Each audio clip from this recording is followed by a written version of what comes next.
இங்கே வந்ததில். குறிப்பாக நான் சொல்ல வந்தது சுகுமார் அவர்கள் வந்து சொல்லிட்டார். காரணம் என்னென்னா, பார்த்திபன் சார் அவர்கள் ஒரு மிகப்பெரிய உலக சாதனையாக ஒரு பெரிய முயற்சியாக அவர் வந்து ஒரு சிங்கிள் ஷாட் மூவி வந்து பண்ணார். ஆனால் அதுக்கு முன்னாடியே அந்த விஷன் வச்சு பண்ணிட்ட ஒரு ஜெய் ஆகாஷ் அவர்கள். ஆர்டிஸ்ட் ஒரு 100-150 பேருக்கு மேலே அசம்பிள் பண்ணி ஒரு ஏரியாவுக்குள்ள ஒரு கல்யாண மண்டபம், ஒரு ஒரு ஒரு தீம் பார்க்கு, ஒரு ஒரே சிங்கிள் ஷாட்டில் வந்து கரெக்டாக ரெக்கசல் பண்ணி ஒரே ஒரு டேக்கில் பண்ணி முடிச்சிட்டார் ஒரு படத்தை. அந்த படத்தை வந்து ரிலீஸ் பண்ணும்போது ரொம்ப ஈகராக வந்து இது ரெக்கார்டாகவே இருக்குண்ணே அப்படின்னு சொல்லிலாம் அவர் சார் சொல்லிட்டு இருக்கும்போது அண்ணன் சொன்னார், அதுக்குள்ளே வந்து பார்த்திபன் சார் படம் வந்துருச்சு, சிங்கிள் ஷாட் ஃபிலிமு, அதனால் என்ன பண்ணுறதுன்னு தெரியல. ஸோ நம்ம அதை வந்து வேற ஒரு விஷயமா மாற்றி நான் அதை ரிலீஸ் பண்ண போகிறேன் அப்படின்னு சொல்லி சொன்னார். ரொம்ப விழாவுக்கு வருகை தந்திருக்கும் அனைவருக்கும் என்னுடைய இனிய வணக்கங்கள். அண்ட் பிரசன்ட் மீடியா மெம்பர்ஸ்க்கு என்னோட மனமார்ந்த நன்றிகள். ஜெய் ஆகாஷ் அவர்களை வந்து அவர் சொன்ன மாதிரி நான் லாஸ்ட் மந்த் பிள்ளையார்பட்டியில் மீட் பண்ணேன். அங்கே தான் எங்கள் ஜேர்னி ஸ்டார்ட் ஆச்சு. இது 2வது தடவை தான் அவர் இங்கே மீட் பண்ணுறேன். டு பி ஹானஸ்ட் என்னன்னா வந்து பெரிய பெரிய படங்கள், பெரிய பெரிய ஸ்டார் க்ரூவிலேருந்து மந்த்லி ஒரு 4 காலாவது வரும் இந்த மாதிரி இசை ட்ரெய்லர் வெளியீட்டு விழாக்கு. அவ்வளோ சீக்கிரம் நான் போயிட மாட்டேன். இது வந்து ஒரு ஆட்டிடியூட்னாலேயோ அதனாலேயோ கிடையாது. அது ஒரு வைப்ரேஷன் எனக்கு அந்த அளவுக்கு கிடைக்காது. இன்னைக்கு நான் ஷூட்டிங் ஸ்பாட்ல இருந்து நான் இவ்வளவு தூரம் மெனக்கிட்டு வந்திருக்கேன் அப்படின்னா ஐ திங்க் அவர் சொன்ன மாதிரி அவர்கிட்ட இந்த பாசிட்டிவிட்டி இருக்குது. பிகாஸ் நிறைய பேர் இந்த துறைன்னு இல்லை எல்லா துறையிலுமே சொல்லுவாங்க நான் ரொம்ப ஒரு பாசிட்டிவ் பர்சனுங்க அப்படின்னு சொல்லி. அது நிறைய பேரோட வார்த்தைகள்ல மட்டும்தான் இருக்குது. ஐ திங்க் அவங்க ஆக்ஷன்லயும் அவங்களுக்குள்ளேயும் இல்லைன்னு நான் ஃபீல் பண்ணியிருக்கேன். அதுல சிலர் வந்து அவங்க வார்த்தையும் அவங்க ஆக்ஷனும் அவங்களோட இன்னர் ஆக்டிவிட்டியும் மேட்ச் ஆகும். அது கனெக்ட் ஆகும், கனெக்டிவிட்டி இருக்கும். அந்த கனெக்டிவிட்டி தான் இங்க எனக்கு இந்த மேடையில அவர் கூட வந்து சமமா உட்கார்ந்து இன்னைக்கு அவரோட படத்தோட இசை ட்ரெய்லர் விழால வந்து நான் இருக்கிறேன் அப்படின்னு நான் நம்புறேன். ஸோ நம்மளோட இலக்கு வந்து எதை நோக்கி போகுது, நம்ம என்ன பண்றோம், சின்னது பெருசு அதெல்லாம் முக்கியம் கிடையாது. நம்ம சொல்ற வார்த்தை நான் பாசிட்டிவா இருக்கேன், பாசிட்டிவா பண்றேன், பாசிட்டிவா பேசுறேன், பாசிட்டிவா நடக்கிறேன்றத நம்ம செயல்படுத்தினாலே குட்டி புள்ளி வந்து ஒரு பெரிய கடலா சீக்கிரமாவே மாறும். ஸோ அப்படி இந்த படத்தை வந்து இந்த ஜெய் விஜயம் படத்தை வந்து லான்ச் பண்ணியிருக்காங்க இசை ட்ரெய்லர். அண்ட் 29ஆம் தேதி திரையரங்குகள்ல வருது. அண்ட் AQ ஆப்ல உலகம் ஃபுல்லா பார்க்க போறாங்க. அண்ட் AQ ஆப்ல வந்துட்டு ஒரு ரியாலிட்டி ஷோ ஒன்று நடத்த போறாங்க. அதுக்கான கண்டஸ்டன்ஸ் எல்லாம் ரெடியா இருக்கிறாங்க. ஸோ அதுக்கும் என்னோட மனமார்ந்த வாழ்த்துக்கள். அண்ட் இந்த AQ ஆப் வந்து எனக்கு ரொம்ப பிடிச்சிருக்கு. அதோட கண்டென்ட் என்னன்னா நிறைய ஃபேஸ் வேல்யூ இல்லாத ஆர்டிஸ்ட் வச்சு எடுக்கப்பட்ட படம், நல்ல கதை, நல்ல ஒரு கதைக்களத்தோட நல்ல ஒரு இருக்கிற படங்கள் வந்து ரிலீஸ் ஆகாம தியேட்டருக்கு வராமே ஈவன் எங்கேயுமே பார்க்காமே காணா போயிடுது. அப்படிப்பட்ட படங்களை வந்து நம்ம AQ ஆப்ல வந்து லான்ச் பண்ணுவாங்க, நம்ம பார்க்கலாம். ஸோ அந்த மாதிரி ஒரு கலைஞர்களுக்கு வந்து ஒரு சின்ன ஒரு பிளாட்ஃபார்மா வந்து இவர் அமைச்சு கொடுக்குறாரு. ஸோ இது ஒரு பெரிய ஒரு இனிஷியேட்டிவ். இது வந்து இந்த ஒரு AQ ஆப் வந்து ஒரு பெரிய லெவல்ல ரீச் ஆகணும் அப்படின்னு சொல்லி அகைன் அதுக்கும் என்னோட மனமார்ந்த வாழ்த்துக்கள். Thank you so much and once again congratulations to the entire team of Jai Vijayam. Thank you.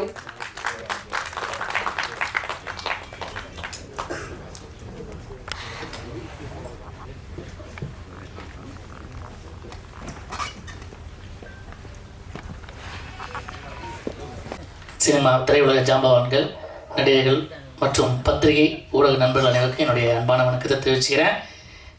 Jai Akash அண்ணா இப்போ இல்லை, எங்களுடைய அறிமுகம் வந்து ஒரு 15 வருஷத்துக்கு முன்னாடியே தெலுங்கில் ஒரு படம் பண்ணும்போது ஹார்ட் பீட் ஸ்வீட் ஹார்ட் அந்த படத்தில் வந்து தெலுங்கில் ஒரு குணச்சித்திர கதாபாத்திரத்தை அது அவ்வளோ சூப்பராக இருக்கும். அதில் வந்து இன்ட்ரடியூஸ் பண்ணி நாங்கள் அதில் நடித்தோம். எனக்கு அந்த படத்தை ரொம்ப நல்ல பேர், தமிழில் கூட அது வரப்போகுது. ரொம்ப சிறப்பான கேரக்டர். எனக்கே வந்து வேறு மாதிரி என்ன காதல் படத்தில் வந்து ஒரு காமெடினா தெரிஞ்ச என்னையை வந்து வேறு மாதிரி பார்த்த மாதிரி ஒரு விஷயம் அதில் இருக்குது. அதுக்கப்புறம் என்ன படம் பண்ணாலும் இப்போ யாரை பயன்படுத்தினாங்களோ அவங்க டேலண்ட் இருந்துச்சுன்னா அவங்க வர்ற வரைக்கும் விடவே மாட்டார். திரும்ப திரும்ப கூப்பிட்டு வாய்ப்பு தரக்கூடிய ஒரே ஒரு தயாரிப்பாளர் நடிகர்னு பார்த்தா எனக்கு தெரிஞ்சு ஜெய்யாசங்கரன் மட்டும்தான். அதை சொல்கிறாரு, எனக்கு நிறைய பேர் ஃபேன்ஸ் கிளப் இருக்குன்னு. அப்படியே எங்கள் மாதிரி ஒரு ஆர்டிஸ்ட் கிளப்பையும் உருவாக்கியிருங்க. திரும்ப திரும்ப எங்கள் மாதிரி நிறைய இதுக்கெல்லாம் வாய்ப்பு கிடச்சிட்டே இருக்கும். உண்மையே சொல்கிறேன்.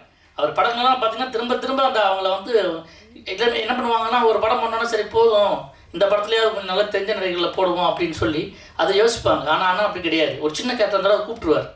கூப்பிட்டு பண்ணுற ஒரு விஷயம் வந்து அண்ணனோடது ரொம்ப நேர்த்தியாக இருக்கும், கரெக்டாக இருக்கும். சின்ன ஆர்டிஸ்ட் பெரிய என்ன கேட்டால் பெரிய நடிகன் சின்ன நடிகனுக்கு கிடையவே கிடையாது. நடிகன்னா நடிகன், அவ்வளோதான். அதுக்கு யார் ஃபேன்ஸ் இருக்காங்க இல்லையா அண்ணா அருமையாக சொன்னார், கே ராஜன் அண்ணன் சூப்பராக சொன்னாங்க ரசிகர்களை எந்த அளவுக்கு மதிக்கணும்னு. அதை வந்து இதுதான் உண்மையிலேயே நான் சினிமாவில் வந்து நான் பார்த்த வரைக்கும் ரசிகர்களை மேடைக்கு அழைத்து அவங்கள வந்து அழகு பார்த்த ஒரே ஒரு நடிகர் பார்த்தீங்கன்னா ஆகாஷன் அவர்கள் தான். அதுக்காக நான் ரொம்ப நன்றி சொல்லிக்கிறேன் என்னுடைய சார்பாக. நான் வந்து சும்மாவே ஆடுவோம்னு 2வது படம் ஒன்று ஏற்கும்போது இதே மாதிரி நடிகனுக்கும் ரசிகனுக்கும் ஒரு மோதல் ஏற்படும். அப்போ அவங்க கேட்பாங்க, சினிமானா அவங்க சும்மா இல்லைடா, ஆனால் யார் சினிமாவில் உங்களுக்குலாம் பிறலாக்குறது அப்படின்னு இந்த ரசிகன் ஒரு வார்த்தை பேசுவான். நீ என்ன சாதி, என்ன மதம், என்ன குலம், என்ன மொழி பேசுகிறவன்னு தெரியாமல் உன் படத்தை வந்து உன்னைய நான் வந்து என்னுடைய நான் கஷ்டப்பட்டு சம்பாதிச்ச பணத்தில் கொஞ்சம் எடுத்துகிட்டு வந்து ஒரு டிக்கெட் வாங்கி படம் பார்க்க வர்றேன்னு நான் தான் அவங்க முதலாளி அப்படின்னு சொல்லி ஒரு வசனம் வரும். ஸோ ரசிகர்கள் இல்லைன்னா இன்றைக்கி சத்தியமாக சினிமா இல்லை, இந்த திரையுலகமே கிடையாது அப்படின்னு நான் சொல்லுவேன். ரொம்ப அருமையாக அந்த கருத்தை சூப்பராக தெளிவாக புரிய வச்சார் அண்ணன் கே ராஜன் அவர்களுக்கு. எப்போவுமே அவங்க ஒரு விஷயத்த தெளிவாக அழகாக சொல்லுவாங்க. ஆரம்பத்தில் அண்ணன் சொன்னாங்க பாசிட்டிவிட்டியாக இருக்க மட்டும்தான் நான் வந்து கூப்பிடணும்னு நினைப்பேன். ஏன்னா அது வந்து எனக்கு தேவை, அப்படி நான் எப்படி இருக்கணும் அப்படி தான் நான் பிரதிபலிக்கணும்.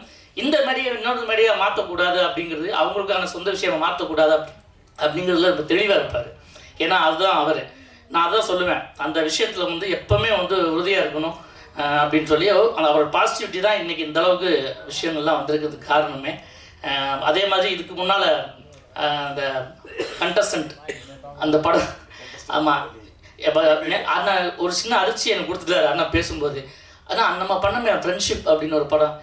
அதாவது அந்த படத்தை வந்து பார்த்தீங்கன்னா ஒரு நாள் முழுக்க ஒரு ரிஹர்சல் பார்த்து 2.25 மணி நேரத்தில் கேமராவை எங்கேயுமே வைக்காமல் கரெக்டான ஆர்டிஸ்ட் ஒரு 100-150 பேருக்கு மேலே அசம்பிள் பண்ணி ஒரு ஏரியாவுக்குள்ளே ஒரு கல்யாண மண்டபம், ஒரு ஒரு ஒரு தீம் பார்க்கு, ஒரு ஒரே சிங்கிள் ஷாட்டில் வந்து கரெக்டாக ரிஹர்சல் பண்ணி ஒரே ஒரு டேக்கில் பண்ணி முடிச்சிட்டார் ஒரு படத்தை. அந்த படத்தை வந்து ரிலீஸ் பண்ணும்போது ரொம்ப ஈகராக வந்து இது ரெக்கார்டாகவே இருக்குண்ணே அப்படின்னு சொல்லிலாம் அவர் சார் சொல்லிட்டு இருக்கும்போது அண்ணன் சொன்னார், அதுக்குள்ளே வந்து பார்த்திபன் சார் படம் வந்துருச்சு, சிங்கிள் ஷாட் ஃபிலிமு, அதனால் என்ன பண்ணுறதுன்னு தெரியல. ஸோ நம்ம அதை வந்து வேறு ஒரு விஷயமா மாற்றி நான் அதை ரிலீஸ் பண்ண போகிறேன் அப்படின்னு சொல்லி சொன்னார். ரொம்ப சந்தோஷமான விஷயம். நான் இன்னொன்று நிறைய பேர் கேட்குறாங்கன்னா, இந்த ஆப்லாம் வந்து வந்துடுச்சுன்னா நிறைய சின்ன சின்ன படங்கள் எல்லாம் வெளியே வரும் அப்படின்னு சொல்கிறாங்க. ஆனால் இதுக்கு முன்னால் ஒரு ஃபங்க்ஷனில் பேசும்போது ஒருத்தவங்க சொன்னாங்க, இந்த மாதிரி வந்து தயாரிப்பாளர் சங்கத்திலே வந்து ஒரு ஆப் கிரியேட் பண்ணி ஓடிடிலலாம் பண்ணலாமே அப்படின்னு சொல்லி கேட்கும்போது சொன்னாங்க, அவ்வளோ படங்கள் இல்லை, ஓடிடியில் அடுத்தடுத்து படங்கள் போடணும், டப்பிங் படமோ எந்த படமோ டெய்லி ஒரு படம் புதுசாக பண்ணணும், அந்த மாதிரி நிறைய படங்கள் எங்ககிட்ட இல்லை அப்படின்னு சொன்னாங்க. இன்றைக்கி வந்து அந்த பிளாட்ஃபார்ம் ரொம்ப நல்ல விஷயம். நிறைய ஆப்ஸில் அந்த மாதிரி கிரியேட் பண்ணி படங்கள் ரிலீஸ் பண்ண இது நடந்துகிட்டு இருந்தாலும் இது வந்து பெரிய முயற்சியாக பார்க்கப்படும். ஏன்னா அண்ணனுக்கு இருக்கிற ஃபேன்ஸ் அந்த அளவுக்கு இருக்காங்க. அவர் பேசும்போதே நமக்குள்ள ஒரு உட்காந்து பார்க்குற நமக்கும் கேட்குற நமக்கும் ஒரு நம்பிக்கை வருது. அது நடக்குதோ இல்லையோ அவ்வளோ தெளிவாக அவர் சொன்னார், இந்த படம் தியேட்டரில் வருதோ இல்லையோ இந்த ஆப் மூலமாக வருவாங்க, என் ரசிகர்கள் பார்ப்பாங்க அப்படின்னு அண்ணன் சொன்ன மாதிரி தான். ஏன்னா அண்ணன் எல்லாமே சொல்லிட்டாரு, கே ராஜன் அவர்கள். இந்த படம் அவங்க பார்க்கணுன்னா கூட நிச்சயமாக எல்லோரும் பார்ப்பாங்க, ரசிகர்கள் மட்டும் இல்லாமல் எல்லோரும் பார்க்கணும், இந்த படம் ஓடணும். அப்படி ஒரு முயற்சியை வெளியே கொண்டு போகிறதுக்கு உறுதுணையாக இருக்க வேண்டியது பத்திரிகை துறை ஊடக நண்பர்கள் தான். ஜெயச்சந்திரன் நண்பனாகட்டும், கூட நடிச்ச மைக்கேல் அகஸ்டின் எல்லாம் பெரிய ஒரு அடுத்த ஒரு கட்டத்துக்கு வரணும்னு துடிக்கிற திறமையான கலைஞர்கள். தயவு செய்து அவங்களை பயன்படுத்தினா இருக்கிற இப்போ புதுசாக வந்துருக்கு படம் எடுக்க வர நிறைய இயக்குநர்கள் நான் கேட்குறது, சினிமாவை தவிர எதுவுமே தெரியாமல் இப்படியே உட்காந்துக்கிட்டு இருக்க நிறைய நடிகர்கள் இருக்காங்க, மூத்த கலைஞர்கள் எவ்வளோ பேர் இருக்காங்க. இது மலையாள சினிமாவில் நல்லா இருக்குது, பிரம்மாண்ட மாதிரி நாட்கள்லாம் தெலுங்கு சினிமாவில் இன்னும் கூப்பிட்டு அவங்கள ஏதாவது 2 சீன் 3 சீனாவது கொடுத்துட்டே இருக்காங்க. இதை இப்போ இங்கே நம்ம மட்டும் ஏன்னா ஒரு வார்த்தை ஒரு சொன்னார் ஒரு அண்ணன், நான் முடிச்சிடனேன், என்னண்ணே உங்களை வந்து அந்த படம் தெரிஞ்சு வராச்சு நீங்கள் போய் பண்ணலன்னு கேட்டால், தெரிலடா. நான் கேட்டால் பழைய நடிகர்கள்லாம் பார்த்தா பழைய படம் மாதிரி ஒரு ஃபீலிங் வருதான். என்னங்க இது? ஏன்னா உனக்கு ஏற்ற மாதிரி ஒரு கேரக்டர் கிடையாது. ஒரு நடிகனுக்கு கேரக்டருங்கிறது வந்து வயசான கெட்டப்லாம் போட்டு வி.கே. ராமசாமி சார்லாம் 30 வயசாக இருக்கும்போது தாத்தா கேரக்டர்லாம் பண்ணியிருக்காங்க. ஸோ நம்ம ஏஜ்லலாம் ஒன்றும் கிடையாது. நடிகனுங்கிறது வந்து எந்த இதை கொடுத்தாலும் நடிக்க வேண்டிய நடிகனை திறமையோட இன்னும் வாய்ப்பு கிடைக்காதுன்னு ஏங்கிற நடிகர்களை தயவு செய்து வர புதுசாக வர இயக்குநர்கள்லாம் பயன்படுத்துங்க. நிறைய பேர் நான் பார்க்குறேன் கஷ்டப்படுறாங்க. ஸோ இந்த நிகழ்ச்சி இந்த அண்ணனுடைய படம் ஜெய் விஜய் மூலமாக நான் கேட்குற விஷயம் அப்படின்னா, அப்படி ஒரு விஷயத்தை தான் அவர் கையில் எடுத்திருக்காரு. அப்படின்னா எவ்வளோ கஷ்டப்பட்டுருப்பாரு. ஒரு படத்தை ரிலீஸ் பண்ண முடியாமல் அவ்வளோ கஷ்டப்பட்டு வேறு வழி இல்லாமல் அது மக்கள்கிட்ட கொண்டு போய் சேர்க்கணுங்கிற ஒரு உத்வேகம் இருக்கு இல்லையா, அது ஒரு கலைஞருக்கு ரொம்ப முக்கியம். அது உங்களால் தான் நடக்கும். இந்த டீம் குழு, இந்த படத்துடைய குழுவினர்களுக்கும், அப்புறம் அன்பு இசையமைப்பாளர் சதீஷ்குமார் ரொம்ப நல்லா இருக்கு. அவரே காலேஜ் ஸ்டூடெண்ட் மாதிரி இருக்கார், நிறைய திறமைசாலி. இந்த விழாவின் கதாநாயகன் சிறப்பாக வரணும். இந்த படமும் நல்லபடியாக வெற்றி பெறணும். அண்ணா அடுத்தடுத்து படம் பண்ணிட்டே இருப்பார். எல்லாத்துலேயும் நாங்களும் வந்துகிட்டே இருப்போம். வாய்ப்புக்கு நன்றி. நன்றி, வணக்கம்.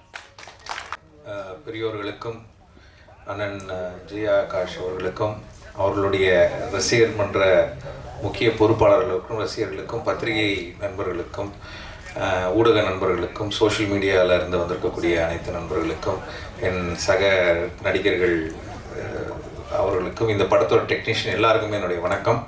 நேரம் ரொம்ப குறைவாக இருக்கிறதுனால இந்த படம் இவ்வளோ பெரிய முயற்சியாக வந்திருக்கு அப்படின்னு அவர் ஜெய் ஆகாஷ் அவர்கள் சொல்லும்போதே அவங்களுக்கு வந்து தெரிஞ்சிருக்கும். காரணம் என்ன அப்படின்னா, இன்னைக்கு நான் பார்த்து அவரை பார்த்து பழகின போது இருந்த விஷயத்தில் அவர் ரொம்ப ஓப்பனாக க்ளீனான ஒரு ஆள். ஏதாவது ஒரு விஷயத்தில் கமிட் பண்ணும்போது ஜெயச்சந்திரன் என்னால் இவ்வளோ தான் கொடுக்க முடியும் அப்படிங்கிறத ஃபஸ்ட்டு சொல்லிடுவார், அதை கொடுத்துருவார்.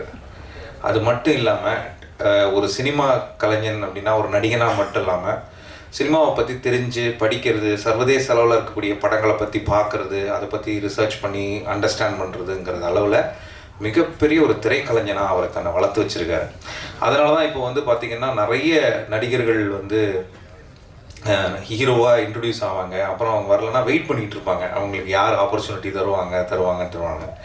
தனக்கான களத்தை தானே அமைத்து கொள்ளக்கூடிய தன்னம்பிக்கை உள்ள ஒரு நபராக தான் நான் ஜெய் ஆகாஷ் அவர்களை பார்க்குறேன். காரணம்னா, அப்படி அந்த ராமகிருஷ்ண படம் அப்படி சரியாக வரலன்னா அதோட அந்த மாதிரி நடிகர்கள் நிறைய பேர் அப்படியே இருந்திருப்பாங்க. அடுத்து ஒரு பாலகிருஷ்ணா வருமா, அடுத்து ஒரு வேற ஏதாவது ஒரு படம் வருமா, வேற ப்ரொடியூசர் வருவாங்களா, வேற டைரக்டர் வருவாங்களான்னு காத்திருப்பாங்க.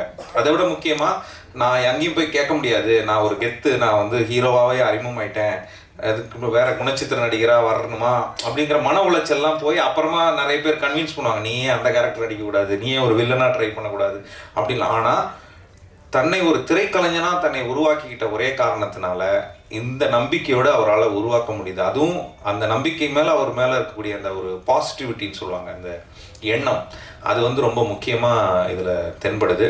சமீப காலமாக அவருடைய அந்த சீரியலுக்குள்ளே அவர் வந்து அந்த பண்ணபோது ஓகே சீரியல் வந்துட்டாங்க அப்படிங்கிற ஒரு இமேஜ் வரும் இல்லையா, டெலிவிஷனுக்கு வந்துட்டாங்க அப்படின்னு ஒரு சினிமாவில் வந்து டெலிவிஷன் வர்றது அப்படிங்கிறது வந்து ஒரு சில பேருக்கு வந்து ஓகே அடுத்த பரிணாமத்துக்கு போயிட்டாங்க அப்படிங்கிற மாதிரி ஒரு எண்ணம் இருக்கும். ஆனால் அவருடைய ஸ்டேட்டஸில் வரிசையாக பார்க்கும்போது அந்த ஃபேன்ஸ் கிளப் இன்க்ரீஸ் ஆகுதுன்னு சில ஸ்டேட்டஸ்லாம் ஆன் பண்ண உடனே ஃபோனில் வந்து அப்பா போதும் இதுக்கப்புறம் நம்ம போயிடலான்னு ஒரு 25-30 இருக்கும் காலையில் அந்த ஃபேன்ஸ் கிளப்போடைய ஸ்டேட்டஸ் ஷேரிங் வந்து அண்ணன் வச்சுருப்பாரு. அட்டேங்க அப்பா, இது நல்ல ஒரு இடத்துக்கு போயிட்டு அவர் நல்ல மக்களை மனசில் போய் இடம் பிடிச்சிருக்காரு அப்படிங்கிறது தெரிஞ்சது. ஆனால் அது இடம் பிடிச்சது மட்டும் இல்லாமல் அந்த அன்புக்கு மரியாதை கொடுத்துருக்காரு. அது எனக்கு ரொம்ப பிடிச்சிருந்தது இன்றைக்கி வந்ததில். குறிப்பாக நான் சொல்ல வந்தது சுகுமார் அவர்கள் வந்து சொல்லிட்டார். காரணம் என்னென்னா,